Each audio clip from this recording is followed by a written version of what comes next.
Nous nous retrouvons ce matin avec ce troisième workshop live qui s'adresse particulièrement aux entrepreneuses qui sont parmi vous, qui auraient envie de se lancer dans un projet de création de marque en particulier. Et nous sommes avec Émilie Besson de la Fabrique du Nom qui est là pour nous éclairer sur l'importance du choix de la marque, qui va être une identité qui va suivre notre aventure professionnelle. Bonjour Émilie. Bonjour Valentine, merci pour cette invitation. Effectivement, aujourd'hui, on va échanger sur la création de noms de marque, noms d'entreprise, noms commercial quand vous êtes dans le lancement de votre projet tout au début. Voilà, c'est... Mais super, et je pense que ça va intéresser beaucoup de personnes d'entre nous parce qu'aujourd'hui, on s'aperçoit que pour une reconversion, la création d'entreprise ou l'aventure entrepreneuriale est l'une des pistes souvent privilégiées dans une certaine tranche de vie chez les femmes, même chez les hommes. Donc ça va être, je pense, un sujet important. N'hésitez pas parmi vous donc d'interagir sur le chat ou de taguer ou de relayer cette page aussi sur vos réseaux personnels pour toucher le plus grand nombre, parce que voilà, ce salon est gratuit et vous permet en fait d'accéder à tout un tas d'informations de façon gratuite pour vous aider dans votre projet professionnel. N'hésitez donc pas à solliciter d'autres personnes qui seraient dans cette démarche également et qui pourraient être intéressées par ce workshop en particulier. Donc Émilie, merci beaucoup d'être avec nous, en tout cas d'avoir répondu à notre invitation. Et voilà, donc je vous laisse et puis n'hésitez pas à interagir et poser vos questions dans le chat. Je les relayerai à la fin de la présentation. À tout de suite. Donc, bonjour à toutes les entrepreneurs. Merci d'être toutes là ce matin et merci au Salon Professionnel de m'avoir invité pour pouvoir un peu vous expliquer comment ça se passe le nom de marque. Alors, tout d'abord, je travaille pour la Fabrique du Nom, effectivement, qui existe depuis 1 an. Et je ne vais pas présenter mon parcours parce qu'il y a déjà eu vous pourrez le retrouver sur le Salon Professionnel, il y a un témoignage où j'expliquais comment est venu mon déclic, comment je me suis débrouillée dans mon parcours professionnel. Aujourd'hui, j'ai surtout vous expliquer comment on crée un nom efficace, un nom de marque efficace et surtout savoir pour qui je travaille parce que ça concerne pas tout le monde, même si on est toutes porteuses de projets. Alors, créer un nom, c'est difficile pour qui? En fait, pour les personnes qui ont besoin de faire de la publicité sur leur nom, sur leur activité, d'accord? Ça veut dire que si vous avez une profession qui est protégée par l'État, c'est-à-dire que vous êtes médecin, vous êtes psychologue, vous êtes kiné, vous êtes ostéopathe, vous ne pouvez pas faire de publicité. Donc, ça ne s'adresse pas à ces personnes-là, d'accord? Donc, toutes les autres personnes, vous avez une profession, vous avez une activité vous n'êtes pas les seuls, donc vous avez besoin de vous faire remarquer. Parce qu'effectivement, il y a de plus en plus d'entreprises qui se créent en France. Donc, c'est une bonne nouvelle.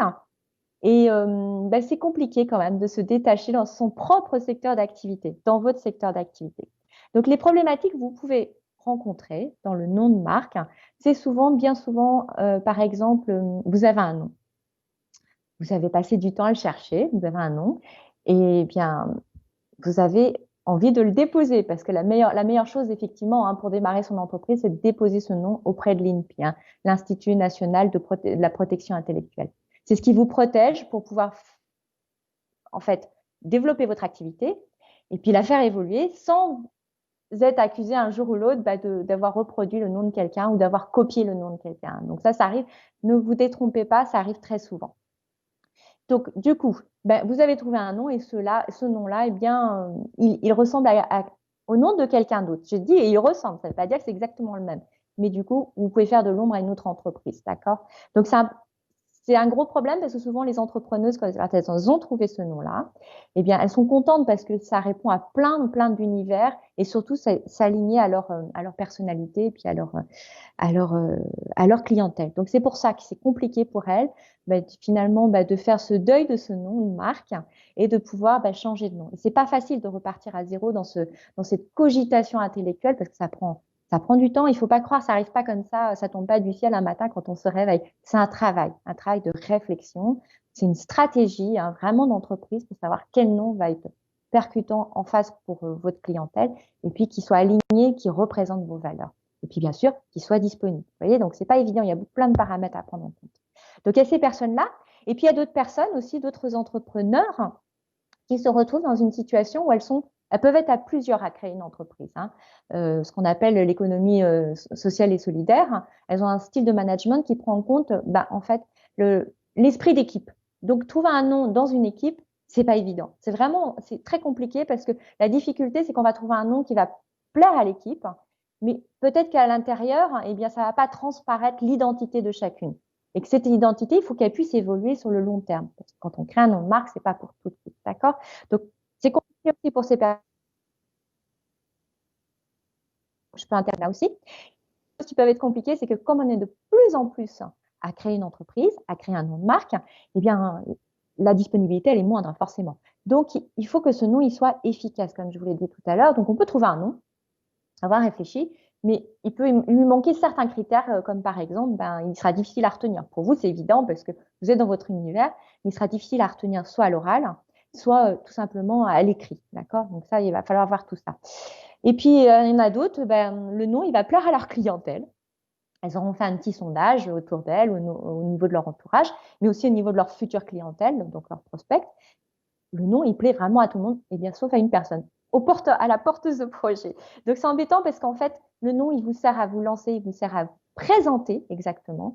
Il sert à pitcher, il sert aussi, en fait, à pouvoir communiquer dessus dans les réseaux sociaux, sur toutes vos communications, dans les salons professionnels, par exemple. Donc, c'est compliqué, en fait, quand ce nom-là, il résonne pas pour vous. Il résonne pour tout le monde, sauf pour vous. Ça veut dire qu'il n'est pas efficace, hein, tout simplement. D'accord? Donc, dans toutes ces situations-là, il y a effectivement des difficultés. Comment on fait dans ces cas-là? Comment on fonctionne? Vous avez déjà passé beaucoup de temps. Donc, le mieux, ce que je vous propose, moi, c'est justement de pouvoir déléguer cette partie-là. Enfin, pas déléguer entièrement parce que vous avez déjà mis beaucoup de vous-même. Vous avez envie de créer, vous êtes créatif, vous êtes sensible. Donc, vous avez envie d'aller de l'avant et toujours avoir un peu de mettre la main à la pâte, comme on dit, parce que c'est normal. Et puis, faut être actif dans son projet d'entrepreneuriat, il n'y a pas de souci. Mais des fois, se faire accompagner simplement, essayer de co-créer avec une autre personne. Et c'est ce que je fais, moi, dans la fabrique du nom. La fabrique du nom, justement, c'est ça, c'est fabriquer ensemble parce que c'est pas un nom qui est tout fait, qui sort d'un logiciel, qui sort de nulle part. On le fabrique ensemble, c'est-à-dire qu'on reprend tout ce qui se trame dans votre projet et qu'est-ce qui va se tramer dans les années à venir et qu'est-ce qui se trame au niveau de votre clientèle et par rapport à vous-même. D'accord? Donc voilà, c'est vraiment par rapport à toutes ces personnes. Donc, ce qu'on va voir là maintenant, c'est quelles sont ces clés pour pouvoir justement débloquer ces noms, comment on peut créer un nom en fonction de ces clés. Moi, j'en ai retenu pour aujourd'hui 5 que je vais vous dire en globalité parce qu'effectivement, on ne peut pas rentrer en très peu de temps dans tous les détails de ces noms-là, d'accord? Mais il y a 5 clés qu'il faut retenir. La première clé, il n'y a pas un sens précis, hein, mais disons qu'il faut retenir que d'abord, c'est plus facile peut-être pour vous de partir de votre identité, d'accord? Donc, il faut partir de votre sensibilité. Le nom, il doit être sensible, d'accord? C'est très important que le nom, il soit sensible. Il soit sensible, c'est-à-dire qu'il représente votre identité personnelle en tant qu'entrepreneur.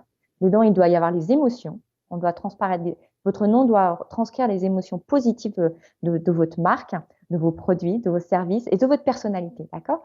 Donc, tout ce que vous avez pu entreprendre avant l'entrepreneuriat, justement au niveau de la réflexion personnelle, du développement personnel, c'est là où vous allez vraiment l'injecter, d'accord?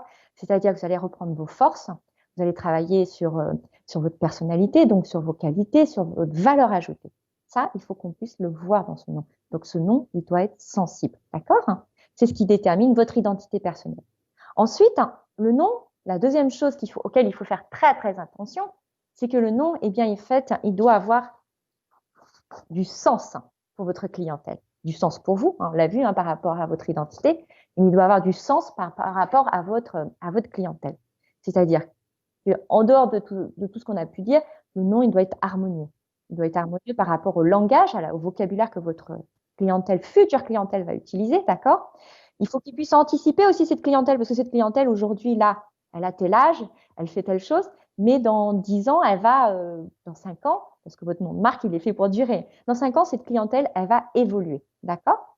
Donc, il faut qu'il puisse être harmonieux, il faut qu'il puisse anticiper votre marché dans les années à venir, et puis qu'il puisse se détacher par rapport à la concurrence, bien sûr. C'est ça l'anticipation aussi. Et puis qu'ensuite, ce nom le fait qu'il soit harmonieux, il faut qu'il puisse engager votre clientèle. Il faut qu'elle ait envie et soit motivée d'aller vers vous, d'accord? Donc, c'est important. Ça, c'est la deuxième clé, je vous disais, par rapport à la création de nom de marque. Et la troisième chose qu'il faut évidemment prendre en compte, mais qui est un petit peu plus difficile, et c'est là où c'est intéressant de se faire aider, c'est que votre nom tient un coup, d'accord? C'est-à-dire que vous développez une idée, cette idée, elle doit transparaître dans ce nom-là de marque, d'accord? Ce concept, c'est en fait, quel est l'imaginaire qu'il y a derrière ce nom. Alors, il peut ne pas avoir de sens précis, c'est-à-dire ça va être un nom qui va être construit, d'accord? Mais il faut qu'il développe un concept, qu'il y ait un message qui soit délivré derrière ce message, derrière ce nom, pardon, d'accord? Qu'il y ait une logique spécifique. On puisse voir tout de suite à quoi on s'identifie derrière votre nom. D'accord? Donc, on a vu, il est sensible, il a un concept, il représente un sens, d'accord? Et la dernière, non, pas la dernière chose. Attendez, si, je vous ai parlé tout à l'heure aussi, le nom, il doit refléter votre cible clientèle, donc le groupe auquel il appartient. On doit savoir tout de suite dans votre nom de qui on parle, de quel groupe social on parle, d'accord? Est-ce qu'on parle des personnes âgées? Est-ce qu'on parle des enfants? Est-ce qu'on parle des parents? Est-ce qu'on parle des jeunes de 30 ans, des jeunes de 20 ans? Est-ce qu'on parle des gens qui sont en reconversion, qui ont 40, 50 ans? Vous voyez, c'est pas du tout la même chose. Donc ça, dans ce nom-là, on doit pouvoir comprendre que ce nom-là, il appartient à une catégorie de population. On ne peut pas parler à tout le monde à travers un nom de marque, d'accord? Donc voilà, ça c'était les 4 points essentiels. Et le dernier, évidemment, pour que le nom il soit efficace, il faut travailler son efficacité. Hein. Ça je dirais la conclusion, c'est-à-dire que il faut que le nom il soit organisé dans son rythme, dans sa sonorité, dans son écriture. Il faut qu'il soit facilement au niveau de l'orthographe, il doit être facile à écrire sur la visibilité web, parce qu'en fait, qu'est-ce qui fait qu'on va vous retrouver facilement? Effectivement, il y a toutes les clés que je vous ai parlé tout à l'heure. Mais il y a aussi le côté orthographe. On doit pouvoir l'orthographier facilement. Il ne doit pas y avoir de confusion. D'accord? Et dans le côté efficace aussi, c'est qu'il faut qu'il soit disponible au niveau de la gestion administrative. C'est important ça.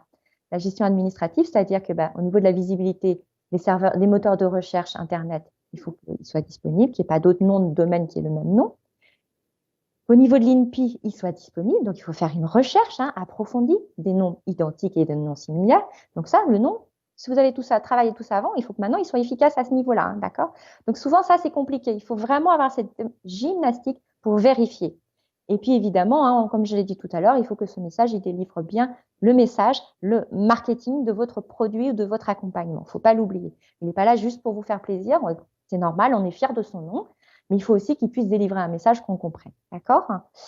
Donc, maintenant que vous avez compris, je pense, j'ai délivré vraiment les 5 clés. Il faut que votre nom, il représente votre identité, d'accord? Donc, il doit être sensible. Il faut qu'il représente un concept. Il faut qu'il ait du sens, qu'il soit harmonieux. Il anticipe le futur. Il faut qu'il parle à votre clientèle, c'est-à-dire votre groupe social, comme je l'ai dit tout à l'heure. Que votre groupe social le comprenne bien, qu'il parle à votre réseau de professionnels aussi, les fournisseurs, les partenaires, les futurs collaborateurs.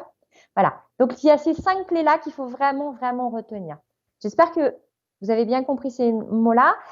Si vous avez des questions par rapport à ces 5 clés, parce qu'effectivement, là, je fais une introduction. On peut pas on peut pas tout détailler en moins de 30 minutes, c'est logique. Mais n'hésitez pas à poser vos questions là sur le chat en dessous du salon professionnel pour qu'on puisse vous répondre. Là, je vais vous laisser le temps de pouvoir poser vos questions et puis de pouvoir vous répondre. Et bien sûr, on peut continuer cette discussion sur le chat du site internet de la Fabrique du Nom. Il y a un chat, on peut discuter.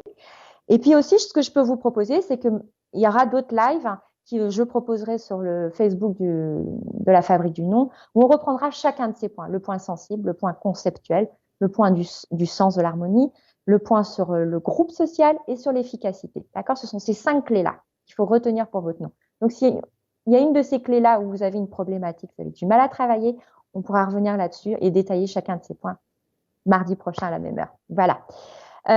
Sinon, écoutez, moi, je pense que j'ai fait le tour parce que le but, c'est vraiment de vous donner des choses très synthétiques pour pas vous embrouiller parce que c'est compliqué un nom de marque. Et puis, effectivement, la création d'entreprise, c'est un moment qui doit être serein parce que vous en êtes qu'au début. Donc, laissez-vous aller, laissez de temps en temps reposer ce nom-là de côté. Pas vous prendre la tête parce que faut pas être en burn-out là tout de suite. Il faut jamais être en burn-out. Donc, il faut vraiment que vous laissiez votre cerveau se reposer. C'est important pour être créatif. Il n'y a pas d'autre solution. Voilà, donc écoutez, n'hésitez pas à poser vos questions. Là, moi, j'attends les questions. Séverine, Valentine, je ne sais pas si vous avez d'autres questions. Alors, ça doit être très clair parce que il y a des commentaires et des remerciements. Alors, on vous demande votre nom. Alors, c'est la Fabrique du Nom et et c'est Émilie Besson qui est avec nous. Vous avez le lien qui est dans les commentaires pour avoir directement accès à la page de la Fabrique du Nom et pouvoir prendre contact avec Émilie, pardon, et de chatter également, puisque c'est une invitation qui vous est proposée aujourd'hui d'aller plus loin dans les échanges via le chat de la Fabrique du Nom. Alors, vous avez parlé de l'INSEE et de l'INPI. Quelle est la différence, demande Nathalie. Je vois les questions arriver en direct. La différence entre l'INSEE et l'INPI. Alors, ça n'a rien à voir. L'INSEE, c'est un répertoire. C'est simplement une identification du numéro d'entreprise. D'accord? C'est une démarche administrative où là, vous devez effectivement décrire le code d'activité de votre entreprise.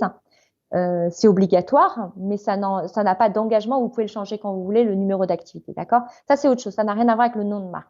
Le nom de marque, nous, on va surtout s'intéresser à l'INPI, l'Institut national de la propriété intellectuelle. Il y a un site internet qui est accessible. Vous pouvez faire vos recherches. Vous pouvez voir les autres noms de marques qui existent. Et puis surtout, vous pouvez les appeler. Si vous avez un souci, ils sont très disponibles. Si vous n'arrivez pas à remplir vos dossiers ou il y a quelque chose que vous ne comprenez pas, vous pouvez les appeler. Donc, l'INPI, c'est vraiment le lieu en France où on dépose son nom de marque avant de vouloir le déposer au niveau européen ou au niveau national. D'accord? On dépose son nom sur le lieu où on développe son activité. Voilà, c'est ça l'INPI. Alors, comment ça se passe? C'est facile. La démarche est facile. Est-ce que ça coûte de l'argent de déposer un nom, par exemple? Alors, oui, c'est une question qui est assez récurrente, effectivement. La démarche, elle est très simple une fois qu'on a bien travaillé sur son nom de marque et que l'on sait, en fait, comment on doit intituler son entreprise, parce qu'en fait, on a le nom de marque, mais il faut aussi expliquer ce que c'est l'activité, d'accord? Qu'est-ce qu'on met derrière ce nom? Donc, c'est très simple, pardon, à expliquer sur le site internet. Il faut créer simplement un identifiant avec une adresse mail. Ça, c'est la démarche la plus simple. C'est vraiment, il n'y a pas plus simple. Ensuite, au niveau du tarif, il faut savoir qu'aujourd'hui, maintenant, c'est un forfait. On peut créer un nom de marque pour 3 catégories d'activités. Les catégories d'activités, c'est dans quelle étiquette vous allez développer votre activité. Si ça va être dans la restauration, si ça va être dans la communication, si ça va être dans l'éducation, la formation et les loisirs. Enfin voilà, c'est des exemples que je vous donne. Il y a plein d'autres catégories. Simplement, pour 3 catégories, vous avez le droit à 3 catégories. Si vous en voulez plus, vous allez payer 40 € de plus. Mais la somme pour ces 3 catégories, je crois que c'est 240 € exactement. D'accord? Donc, ça coûte rien en fait. Ce qu'il faut savoir surtout, c'est que déposer un nom de marque, ça coûte rien. On ne va pas vous le refuser s'il est pas bon. D'accord? C'est-à-dire que vous aurez dépensé 240 € ou plus pour rien si ce nom-là, il est déjà pris. Si ce nom-là, il ressemble à quelqu'un d'autre. Parce qu'en fait, l'INPI accepte vos dossiers, mais ne les refuse pas. Il encaisse votre chèque, votre carte bancaire, il n'y a pas de problème. Mais si ce nom-là, vous n'avez pas fait la recherche d'antériorité à côté, eh bien, ça veut dire qu'il y a quelqu'un d'autre, une entreprise qui va se manifester au moment de la publication de son nom-là, qui va se manifester, ou les avocats de cette entreprise-là, le cabinet va se démarquer en se disant, en vous contactant directement, en disant non, vous ne pouvez pas déposer ce nom de marque-là. Et donc, il ne pourrait pas le publier. Et l'INPI ne vous autorisera pas à publier. Ils vont accepter l'enregistrement, mais ils ne le publieront pas. Vous voyez? Donc, ce qui est important, c'est vraiment de faire le travail en amont. C'est pas le plus difficile de déposer le nom de marque. Le plus difficile, c'est de le créer et de faire bien cette recherche. J'insiste vraiment sur cette partie, de faire cette recherche parce que c'est compliqué. Il y a beaucoup d'entreprises qui se créent aujourd'hui. Et qu'il ne suffit pas de chercher un nom qui s'écrive exactement pareil. Il peut y avoir une consonance, il peut y avoir une phonétique qui se ressemble. D'accord? Et donc, ça, c'est très important de faire attention à ça. Parce que ce qu'on dépose à l'INPI, c'est pas que le nom de marque tel quel. On peut déposer une musique, on peut déposer un concept, on peut déposer un brevet, vous voyez. Donc, c'est pas suffisant d'avoir juste le nom. Il faut bien réfléchir à toutes les étapes derrière. J'espère que j'ai bien répondu à la question. Elle était peut-être un peu longue, ma réponse, mais c'est important. Non, c'est une démarche en fait, parce que une question de Nathalie qui dit que l'INPI ne nous aide pas à l'unicité de notre nom. Non, effectivement, c'est une démarche vraiment très individuelle. Bien entendu, je suis. C'est à faire finalement assez en amont dans le brainstorming pour s'assurer que finalement les noms qu'on ne parte pas sur quelque chose qui existerait déjà. Voilà, c'est bien avant qu'il faut faire cette recherche-là, avant même d'avoir sélectionné votre nom. Quand vous aurez plusieurs noms en tête, il va falloir vérifier chacun de ces noms. Et c'est là où on voit qu'un nom il a été efficace et qu'il a été bien géré, c'est qu'on a vérifié avant de sélectionner le nom final, celui qui sera disponible au niveau de l'INPI, d'accord? Et puis au niveau international, si vous ouvrez sur d'autres pays, évidemment. Une question, donc la recherche se fait directement via le site de l'INPI, ça ne se fait pas sur d'autres sites. Il y a cette première question, Et la deuxième, est-ce qu'on peut y associer un logo? Oui, dans quel, est-ce que c'est Mélodie qui demande, voilà, qui a dit avoir déjà déposé sa marque et vous souhaiterez maintenant rattacher un logo à cette marque. Est-ce que c'est possible? Merci Mélodie pour cette question. Effectivement, alors pour répondre à cette question-là, déjà, effectivement, on peut déposer son logo en même temps ou on peut le faire après. Donc ce sera, si on le fait après, on va repayer forcément une facture, hein, c'est logique parce que c'est un service. Hein.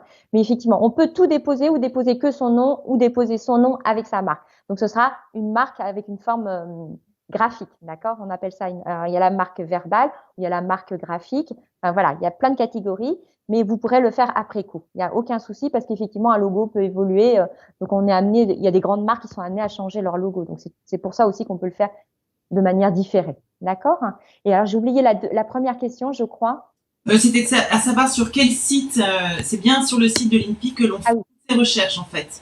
Alors, les recherches, non, enfin, il y en a effectivement principalement quand on cherche sur le nom de marque identique ou similaire, ça va être sur le site de l'INPI.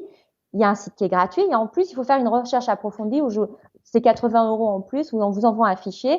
Alors, si c'est un fichier qui fait, je vais vous dire, 10 ou 20 pages ou plus de 20 pages, vaut mieux se rapprocher d'un avocat si vous voulez vraiment garder ce nom-là parce que ça veut dire qu'il y a plein de noms qui ressemblent, d'accord? Vaut mieux abandonner. S'il n'y a pas du tout de nom qui ressemble ou il y en a très peu, vous étudiez vous-même, ça c'est possible, d'accord? Mais si vous voyez qu'il y a énormément de noms qui sont similaires aux vôtres, hein, je vous conseille d'abandonner, voilà. Mais il faut faire cette recherche approfondie. Donc ça, il y a effectivement l'INPI, mais il ne faut pas vérifier que ça. Il y a aussi les noms de société, parce que les noms de société, depuis décembre 2019, ont le droit de revendiquer leur nom d'entreprise. Donc, si vous créez un nom d'entreprise, un nom de marque après cette création de société qui a déjà existé depuis 6 mois ou 1 an ou 10 ans, vous n'êtes pas prioritaire. Donc, ce sera pas accepté par ces entreprises, même si elles sont dans une autre région. D'accord? Ça, c'est une nouvelle loi. Donc, il faut faire attention. Il faut se renseigner auprès du greffe du tribunal, directement voir les noms de sociétés qui existent. D'accord? Et la troisième chose qu'il ne faut pas oublier, c'est qu'effectivement, il y a les noms de sociétés. Les noms de domaine aussi, il faut vérifier. On ne peut pas des fois, on peut créer un nom de marque et puis ne pas avoir de nom de domaine. Donc, vérifiez bien les noms de domaine hein, parce que des fois, le .com, il est pris et vous avez plus que le .fr. Donc, c'est embêtant parce que là, ça vous limite un petit peu si vous voulez évoluer. Voilà. Ce sont les trois principaux. Il y en aura peut-être d'autres, mais bon, ça à voir plus en détail. Voilà. J'espère que j'ai bien répondu aux 3 questions, enfin, aux 2 questions du moins. Oui, vraiment, je pense que ça éclaircit beaucoup cette démarche qui peut paraître vraiment obscure pour beaucoup. Donc les différentes étapes de bien vérifier la disponibilité des noms et des domaines aussi sur internet parce qu'on peut avoir son nom et après ne pas pouvoir créer son site avec le même nom si le domaine est déjà pris. Donc il y a beaucoup d'étapes, donc ça ne s'improvise pas finalement, on a bien compris. Merci Émilie pour tous ces éclairages, ça ne s'improvise pas un nom de marque, c'est une étape importante qui ne doit pas être anxiogène, voilà, un nom ça j'avais noté, qui doit être sensible, chargé de sens. C'est un concept, je rappelle, voilà, qui doit s'adresser à une cible sociale également et être efficace. Donc, c'est beaucoup de paramètres, c'est une recommandation, mais donc voilà, ça ne s'improvise pas. Le nom de marque, c'est important, c'est toute une identité derrière, c'est toute une aventure derrière qui va s'inscrire. Donc, c'est une étape qu'il faut prendre au sérieux. Et voilà, merci Émilie en tout cas pour cet accompagnement. Je vois que le temps passe et que ça va être l'heure du prochain workshop. Beaucoup de merci et voilà, n'hésitez pas pour les questions qui resteraient en suspens que j'aurais pas pu lire de prendre contact directement avec Émilie via notre site. Donc vous avez le lien qui renvoie directement sur la page La Fabrique du Nom sur notre site dans le hall exposition sur le pôle création d'entreprise bien évidemment. On est donc pour les entrepreneurs. Merci beaucoup Émilie. Merci d'être sur ce salon. Séverine. Bonne visite à tout le monde. Au revoir. Voilà, à bientôt et merci encore.